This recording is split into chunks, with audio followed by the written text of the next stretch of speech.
Hey, what's up everyone? So now that the Shadow of Doom DLC has been out for a few weeks, now is a good time to analyze the 6 new characters we received from the DLC and add them into our ranked characters list from the rest of the game. If you are new to the channel, I previously ranked and reviewed each of the 46 characters from the base game and the first 2 DLCs, so be sure to check those out if you haven't already.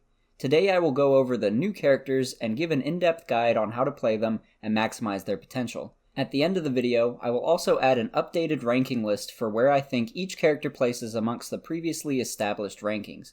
Also, besides the Fantastic Four and Doctor Doom, there is one secret bonus character that we will cover as well. I'm not sure if it's still considered a spoiler or not, but I'll save that character for the end, and I will let you know before we discuss that character if you'd prefer to save that surprise for yourself. But that's enough preamble, so in no particular order, let's start with our first new character. Before I get too in-depth with the thing, I want to bring up this excellent resource created by Discord user Thanos. Thanos took the time to make an Excel sheet of all the base stats for the characters in the game and ranked them for each category. For each character we discuss today, I'll be referring to that sheet, and I will also have it available in the description below. So let's start by looking at Thing's stats. Here we can see that he is every bit as tanky as we would expect him to be. His strength, vitality, and durability are amongst the best in the game. However, he does have some areas that can be improved. To start, his resilience is a little low, making him more susceptible to energy and magic damage.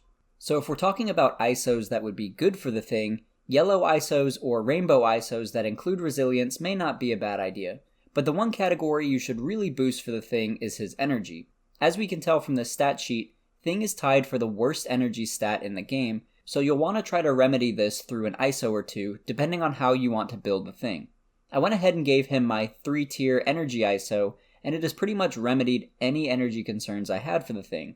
As a side note, there are only 2 3-tier ISOs in the game, one for health and one for energy, and they are found in the ultimate difficulty of the Shadow of Doom story, so you'll want to be selective on who you give these ISOs to. You can of course switch them out whenever you want, but you will only have this one energy ISO. I gave it to Thing because, despite the negatives I've gone over so far, I'm having a lot of fun playing as the Thing, and I love his damage output. However, this ISO can be useful for other tanks in the game like Venom, Hulk, Luke Cage, and Colossus, since they all have low energy and high health. Just don't upgrade this ISO beyond B level. There's a stat error that actually causes it to be less effective after upgrading. But moving on, I would also recommend using some melee damage ISOs because each of the Thing's attacks are melee based. Like I mentioned before, his base strength stats are very high, so maximizing that damage output would be a great idea. You don't really need to worry about durability or vitality because those stats are pretty solid on their own and won't impact the game in a big way. I would say the most important factors in Marvel Ultimate Alliance 3 are damage and energy. You can focus on those and pretty much dominate in the game. It's the main reason why healers aren't really necessary or utilized by most players. That's why I recommend boosting Thing's strength and energy as a priority. Regarding how good Thing is in the game, he's a bit of a mixed bag. I already praised his stats, but his gameplay will take some getting used to. At first glance, you might be tempted, like I was, to play Thing like the Hulk, especially when they both have this charge attack. However, Thing is a very unique character and you'll have to spend some time with him to understand his playstyle. To start, a lot of his damage is backloaded to the end of an animation. As an example, we'll go back to that charge attack. For the Hulk, you just barrel through enemies and control how far you want to charge. For the Thing, you can't control how far to go, and most of his damage comes from this heavy punch at the end. So the way you'll want to handle this attack is to spot your target, trigger the ability a distance away, and try to time that heavy punch onto your desired enemy. This can take some practice to get the timing and distance down. It's not a bad ability, and it certainly packs a wallop, but if you're used to button mashing your way through fights, or if you're unfamiliar with the Thing, this can feel frustrating. Especially because if you miss the attack or the enemy dodges, you're stuck in this long animation. Thing's basic attack does the same thing, where you'll throw some strong punches, but then you're stuck in this charge up animation on the last punch. If you manage to connect that last punch though, you'll do a ton of damage. His heavy attack is interesting too, since it can actually be charged up, something that is unique to him in this game as well. Back to his other abilities though. The Thing also has a ground pound move that you can prolong through button mashing, but again it's pretty slow and can take a while to get going. His double clobber ability is his best move in my opinion. As you can see, it has an A rating on both damage and stagger, and you can really feel it. I often find myself using this ability in frantic battles, since it is one of his quicker abilities and definitely the most damaging. Thing's last ability is Ready to Rock, where the Thing lifts up a part of the ground to block attacks. When you let go of the button, Thing punches the rock into enemies. Again, this is a reason you don't want to button mash with the Thing. Ready to Rock is another really slow animation that doesn't do much damage and is really meant more as a defense attack. It doesn't even synergize either. But Ready to Rock does have one very important use, particularly in the story mode. If you've played through the Shadow of Doom story and almost rage quit during the laser missions, you'll be able to appreciate how Ready to Rock will let you walk through all of that. Yes, you can literally pull up that rock and walk to the end of the map and take no damage. Colossus can do this too. Although Danger Room popularity has died down a bit, I still want to talk about how useful each character is in the Danger Room, since strategies are much different in that mode. Like I said before, if you take time to learn the Thing, you'll find out how to best utilize him in any situation, and that goes for any character in the game. But would I take Thing into Danger Room? Probably not. Danger Room is incredibly competitive and frantic, so quick damaging attacks are a necessity in most situations. Thing struggles to keep up in this mode compared to other characters due to his long animations, especially if you aren't able to maintain his energy levels, so he may not be the best for Danger Room. But in any other mode, Thing is still a worthy pick. Since the Thing is more of a tank character by nature, we should also discuss how he stacks up against other tanks in the game. Well, I hate to say it, but he's not the best. Colossus is still arguably the best, and I think I would feel more comfortable utilizing the Hulk in my team too. Although I personally like him over Venom and Luke Cage based on his damage. But I still want to emphasize that the Thing is by no means a bad character. In fact, I still plan on using him a lot, and I love his damage output. He feels incredibly powerful, and once you get the feel for him, I think you'll have a lot of fun using him. I just think new players will struggle using him at first and might write him off because of it. I know I did at first. Even though he may not be as quick or versatile as Colossus or other tanks in the game, his damage output is outstanding, and he's becoming one of my favorites to play as. So I'd recommend you try out Thing with an open mind and know that he is more of a targeted missile. He'll deal a lot of damage, you just need to aim him properly. Okay, so let's move on to the Human Torch. If each member of the Fantastic Four has a purpose, Thing is the tank, and Torch is the damage dealer. If we look at his base stats, he doesn't have anything to really write home about. He's middle to low end on every category except for energy, and his vitality is pretty terrible. But as you would expect, he does a ton of fire damage. Admittedly, I took quite a bit of time to figure out how best to utilize the Human Torch, and how to juggle ISOs in a way that made him feel strong. We all know that his fire damage is his standout feature, so I did my best to throw on as many fire damage boosting ISOs that I could. At first I started by using only damage boosting ISOs in each of his 4 slots, but I quickly learned that wasn't the way to go. His attacks get interrupted extremely easy, and I found my Human Torch being flung around the map constantly. So I found an ISO that increases resistance to being interrupted by a ton, and I would highly recommend you do the same. Since Torch was being knocked around so much, I couldn't fully utilize his high damage, and this ISO made a huge difference for me. I was lucky enough to find this in a rainbow ISO that also reduces damage, but if you don't have that, I would still recommend using a solo ISO that gives that perk. I know you can also buy an ISO in the Shield Depot that reduces interruption and also gives an ongoing Phoenix Force effect. I would recommend this too because Torch will be resistant to the Phoenix Force fire damage. You can also use the Phoenix Force in other modes besides Danger Room, so it is a good way to boost his damage overall. I ended up putting that ISO on Phoenix herself, but Torch is another great option. But that interruption and damage reducing ISO is pretty much the only ISO I use as defense for Torch right now, and that alone has helped a lot. If you're still having trouble, some health ISOs might be a good idea too. I spotted one in the event rewards that gives a percentage of health back based on fire damage dealt, so I'll probably throw that on once I unlock it. But besides those, I stacked a lot of fire ability attribute boosting ISOs, which probably isn't surprising, but I also want to point out this other rainbow ISO I'm using. I mostly equipped it for the critical chance aspect, but I found this light and heavy attack increase to be very helpful as well. Even though Torch's energy is very high in the game, I still found myself running through energy very rapidly. When I boosted Torch's light and heavy attack damage, I found that his light attack does a ton of damage and has nice range. I use this light attack whenever I'm low on energy because I can attack with great damage from a distance, and attacking increases the rate energy refills. I'm not saying you should absolutely be improving your light attacks for Torch, but it was a happy accident for me, and I don't see myself reducing his light attack damage in particular anytime soon. His heavy attack is also really great, and is basically another ability. I just found his light attack to be more effective and quicker to use. But let's talk about his abilities a little bit.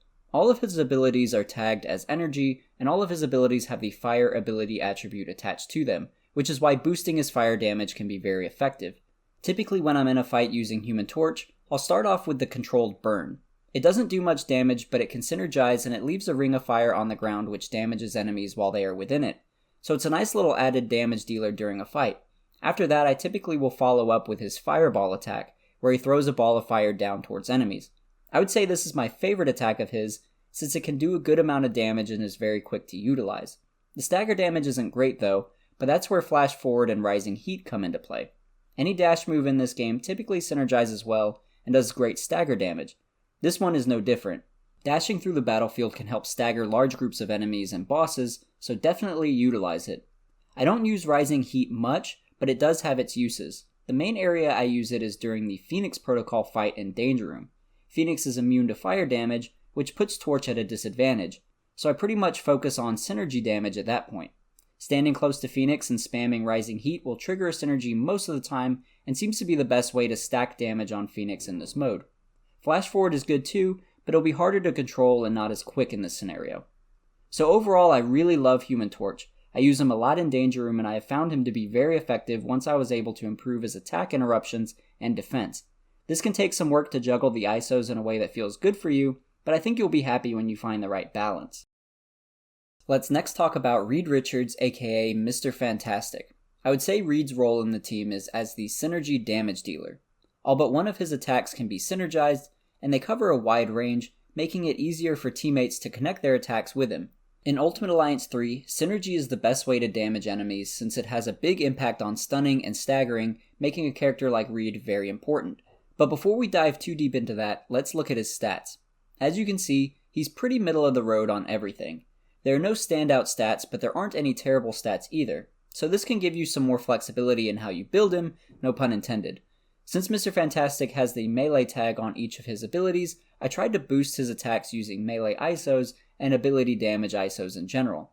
If you have any ISOs that improve synergy damage, I would highly recommend adding those onto Mr. Fantastic as well, because he will be naturally synergizing with a lot of your team. As you can see, I mostly went with the damage boosting ISOs based on what I had available. Also, I just want to mention that I'm not suggesting each of these ISOs in particular are the best way to go. These are just what I had available, which is why I'm doing my best to speak in general regarding ISOs for each of these characters. But I like boosting Reed's damage, especially his synergy and stagger damage. But there are a variety of ways you can go with Reed. You may find it beneficial to add on some energy ISOs to improve how long Reed can maintain his abilities, or you may need a health boost if you feel like he's taking more damage than you'd like. But to sum up, I think stagger and synergy are going to be Mr. Fantastic's best attributes to maximize. But let's look at his abilities. So the reason I say synergy attacks are great for Reed is because he can prolong a lot of his attacks except one, which is Stretching Slam. This attack can't synergize, but it does big damage. It's a good attack, but I can't say I use it as often as the others. The one I use a lot and the one I see most players raving about is the Extended Radius attack. When the game first released, everyone was talking about Miss Marvel's spinning attack because it could do continuous stagger damage to a large group of enemies and bosses, and so it was nicknamed Spin to Win. Mr. Fantastic rivals that ability with his own Spin to Win. This attack can also do great continuous damage to a large group, but his range is actually larger than Miss Marvel's, and Reed actually spins faster. His damage output isn't quite as high though, but he's still my favorite of the two. His other attack, Full Momentum, is another attack that can deal high damage to a large group of enemies. Reed turns himself into a wheel and rolls around the battlefield, synergizing and dealing damage to anyone he comes in contact with. It can be hard to control and aim this attack at bosses though, so I pretty much save Full Momentum for large groups. His last attack, Elongated Attack, is another ability that you can prolong for however you like, but this is a stationary attack where Reed hits the ground with a flurry of punches. Even though these attack ratings are ranked pretty high, I really didn't feel like they did much damage until they connected with a synergy, which is kind of how I feel with all of Reed's abilities. This is also why I think focusing on boosting his synergy damage is a good idea. He's not much of a solo act like Thing or Torch, but he can be extremely effective when paired properly with a good team. If you're wondering about Danger Room, I would say Mr. Fantastic is built for something like Danger Room, since Danger Room fights are often reliant on quick damage and synergy. Okay, let's next move on to Sue Storm, the Invisible Woman. So I played a good bit as Sue, but on our Discord we have a user that is much more devoted to Invisible Woman, and someone I consider an expert on how to maximize her potential. So thank you very much to Ellie for helping with this portion of the guide. But let's get started with Invisible Woman's stats. So as you can see here, her stats are pretty decent in Mastery, Resilience, and Durability, all of which are important stats. The remaining stats still aren't terribly low either, except for maybe Strength, but Invisible Woman only does energy damage, so Strength isn't really important for her. Her Vitality and Energy could use a boost though. When I asked Ellie what Sue's biggest weaknesses are, she stated that Sue doesn't have strong stagger damage and that her extreme attack isn't very strong either. So when we look at Sue's ISOs and how to best maximize her here, Ellie and I both agree that improving her stagger damage and extreme attack damage would be beneficial here. I also like to add on ISOs that can help with her energy stats, since her base stats are low in that regard. To add to Invisible Woman's sustainability, it might be beneficial to add an ISO that improves her health. For example, Ellie is using one that gives health back based on damage dealt to the enemy. I wouldn't focus too heavily on defense or resilience though, because she has one standout ability that covers this. That ability is her Protective Field. This is where she places a protective field or bubble around all of her teammates. At first glance, this may not seem like a huge deal, but it is actually incredibly effective. I believe it's been found out that the protective barrier mitigates 75% of incoming damage. This is huge for defense, and you'll want to have this barrier up as often as possible for your team. My favorite ability of Sue's is her Stealth Strike. As the name implies, Sue turns invisible and strikes the enemy. This one is my favorite because it's the most damaging in my opinion, even with stagger bars. Her other ability, Invisible Wall, can be used to the same degree though, and it covers a wide area. Sue projects a large wall that damages enemies it connects with. I personally like to use Stealth Strike on bosses, and then Invisible Wall on groups of enemies, although both are effective either way. Force Spheres is another useful attack where Sue rapid fires energy bubbles at enemies. I haven't found it to be very damaging, especially compared to her other attacks, but it can be helpful to trap enemies in the bubble. You can even trap some bosses. As far as a strategy, you're going to want to keep that protective barrier up for your team as much as possible. Ellie points out that the protective barrier can't stack, so you have to wait for the barrier to drop before you can put another one up. So you'll need to make sure that you're watching for the barrier to drop so you can add a new one. Since Sue is more of a support character, there are a couple of different ways you can play her as an attacker. Since her base damage isn't incredibly high, you could choose to stealth to the back lines and take out ranged attackers while your more damaging teammates handle a boss, or if you prefer to be in the heat of things, I would recommend you do a mixture of Stealth Strike or Invisible Walls on bosses and heavy enemies to help drop that stagger bar and pile on some additional damage. Overall, Invisible Woman is pretty high tier just based on the protective barrier alone. This is also very helpful in the Danger Room, and I would say she is very useful in that mode as well. After boosting her damage with some ISOs, I found her damage to be much better and I really enjoy using her Stealth Strike in particular. So Invisible Woman is definitely a character you should be trying out on your teams. Now that we've discussed the Fantastic Four, let's look at Dr. Doom. As with the previous characters, we'll start with his stats. Again, not a character with too much to write home about as far as base stats. Each category is pretty low except for Mastery, which is pretty strong, and Energy is definitely his best category. In my opinion, those are the two most important ones for Doom anyway. I think you'll understand why when we look at his abilities. His first ability is Loyal Servant, where Doom places a stationary Doombot on the ground that will do damage to enemies in front of it. At first, this doesn't seem that impressive, but this Doombot will actually be very important to Doom's playstyle. The reason for this is because that Doombot is the key to Doom's self-synergizing. If you have a Doombot on the field and you trigger either the Unmatched Might attack or the Spark of Genius attack, the Doombot will match that attack and synergize with you. He'll do the same with the Supreme Glory attack, but the other two really outshine this ability. Unmatched Might is his beam attack, and beam synergies are arguably the best synergy in the game. You can quickly stagger and melt a boss with a synergy attack to the point it can feel broken. The fact that Doom can self-synergize a beam synergy is a big deal, and this can be very effective during battles when you need to deal damage quickly. I've also found the Spark of Genius Doombot synergy to be really effective as well, and I typically use it against stagger bars.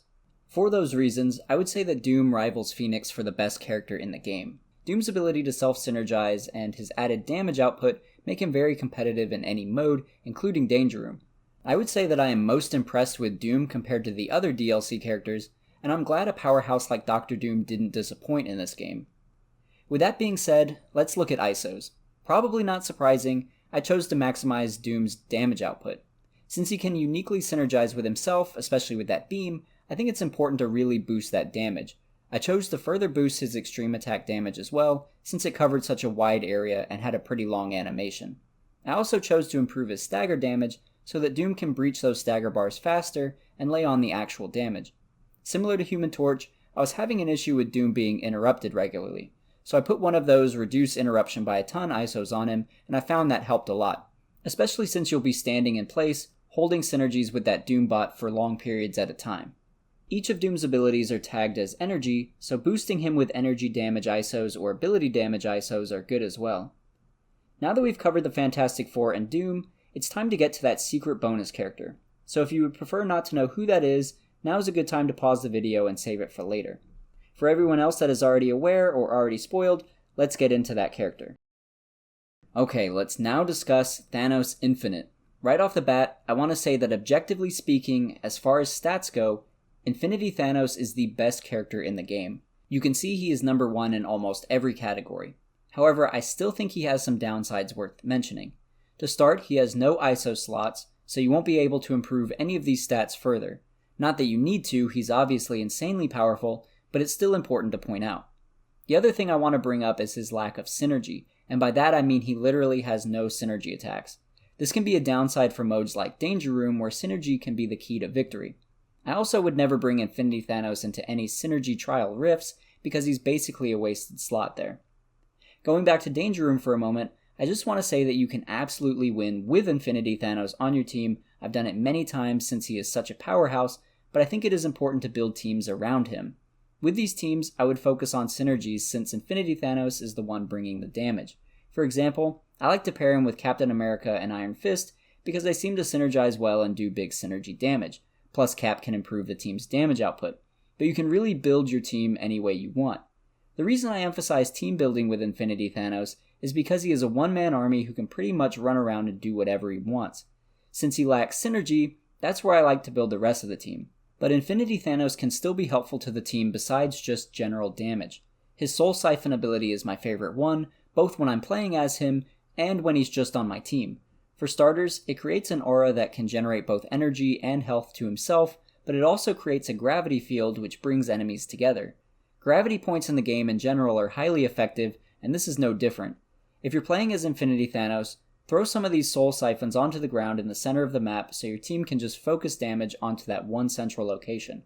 This is incredibly handy during wave or rush fights where there are a lot of minions on the field at once. Soul Siphon also keeps your Infinity Thanos' health and energy replenished. As Infinity Thanos, I like to start with the Soul Siphon to bring enemies together and then dash into the middle of them with Chronal Disruption because it does such high stagger damage to any heavy enemies that are caught in the Gravity Bomb. When you level Infinity Thanos to higher levels, you'll notice there are stagger bars you are taking out with one hit from Chronal Disruption. I think Soul Siphon and Chronal Disruption are my favorite abilities for Infinity Thanos, but his last two abilities are still very useful. Infinite Power is good when you want to maintain some distance and send an energy beam towards an enemy. It does good damage, but it's not as effective at clearing stagger bars compared to Chronal Disruption. No Escape is where Thanos shoots rocks on the ground around him. If you're surrounded by enemies, this is a really satisfying ability to use since it is really damaging, but it also holds enemies in place while generating health points back to Thanos. I think one of the biggest strong suits for Infinity Thanos is that you really feel like you have a lot of power, and that there isn't one playstyle that suits him. I like to fire off Soul Siphon and then blast into enemies, but you can really play him however you want. I wish I had more to say about how to strategically use Infinity Thanos, but usually your main objective is to run around and destroy everything. Maybe knock down some stagger bars for your teammates and generate gravity bombs to keep enemies in one place. Overall, he has a lot of flexibility when it comes to damaging enemies effectively and can easily be slotted into any team. I would just reinforce that he mostly plays a pivotal role as a damage dealer and crowd control, so if you feel like you need more synergy or more support characters, I would recommend throwing characters into your team that fill those gaps. But I think that pretty much covers the new characters and what I've been able to learn about them so far. But before we finish up, I want to add them to the rankings we created as a community a couple months back. Just as a reminder, I had previously asked the community to vote on their favorite and least favorite characters based on their stats, effectiveness in different modes, how important they are on teams, and overall fun factor. So this wasn't an objective statistical tier list, but more about who the community found to be the most fun and useful in the game. I polled the Discord community to rank the new characters, and then I placed them on the master list in that order where I felt they land compared to the original 46 characters. On the screen now I have the updated rankings including the new characters in the game. The first thing that probably stands out is that Phoenix is still the best in the game. This was pretty much unanimous amongst the Discord community. It was also the majority that felt Doom and Infinity Thanos were the top two amongst the new characters, but it was pretty split on which was better between the two. I know I'll probably catch some flack for putting Infinity Thanos in third, but here's my rationale. Objectively speaking, Infinity Thanos is number one, he has the best stats, that's undisputable. As a solo character, Infinity Thanos is probably the best there too, and I think it's clear that was the developer's intention. But for this list, I'm also considering what characters are best for different modes and teams, and that's where I felt Doom had the edge. Infinity Thanos can't synergize, so he can't be used in synergy trials, and this also hurts him a bit in Danger Room. Doom can be used well in any mode and in any team since he can self-synergize. So that's why I gave Doom the edge here, but honestly it was a toss-up, both for myself and for the community. The next difficult choice here was where to put Mr. Fantastic. Most of the community put Mr. Fantastic above Invisible Woman, so I followed their instinct there, but the really tough choice was between Mr. Fantastic and Ms. Marvel. Both have the spin to win ability, and which is better has been debated a lot. The general consensus is that Ms. Marvel does more damage but with less range, while Mr. Fantastic is faster and covers more area, making Ms. Marvel better against bosses and Reed better against large groups. Their base stats are pretty much identical, so again, it's kind of a toss-up. I ultimately decided to place Ms. Marvel over Reed because I think it's more important to be effective against bosses. However, I personally have more fun playing as Reed, and he's my preferred choice in teams. After that, I put Invisible Woman right below Reed, because her protective barrier is extremely useful in teams, and after boosting her damage a bit, I think she can be really helpful against stagger bars with her Stealth Strike. Human Torch was typically voted second to last for the new characters, but still very strong. I think he fits best between Spider-Man and Gambit here. I would say Gambit is better due to his damage and speed, while I consider Human Torch more damaging than Spider-Man. Lastly, we have the Thing. Like I said earlier, I wouldn't put him above Colossus or Hulk, but I do think he is slightly better than Venom and Luke Cage, so I put him in the middle in that regard. I put him above Cable because I think they both have playstyles that you need to get familiar with before using them effectively, and even though Cable has the coveted Gravity Bomb, I found the Thing to be more useful in most situations, but I would say Iceman is better than Thing overall. But yeah, that's the updated community ranking list for the 52 characters in Marvel Ultimate Alliance 3, along with my personal strategies and guides for the new characters. There are currently no official plans for additional DLC characters, but if you're interested in hearing about the future of Marvel Ultimate Alliance 3, I have videos covering that which are available. Even though this was the last DLC, I still plan on covering Marvel Ultimate Alliance 3 in the future, and there are a lot of us who still play the game regularly. So if you're having trouble finding lobbies or need help in the game, you can join us on Discord, the link is in the description below, and we are always looking for more people to play online with. And if you're new to the channel, we primarily discuss Marvel console games like Ultimate Alliance and the new Avengers game releasing this year, so you can subscribe for more of that content. But anyway, thank you for watching, and I'll see you in the next video.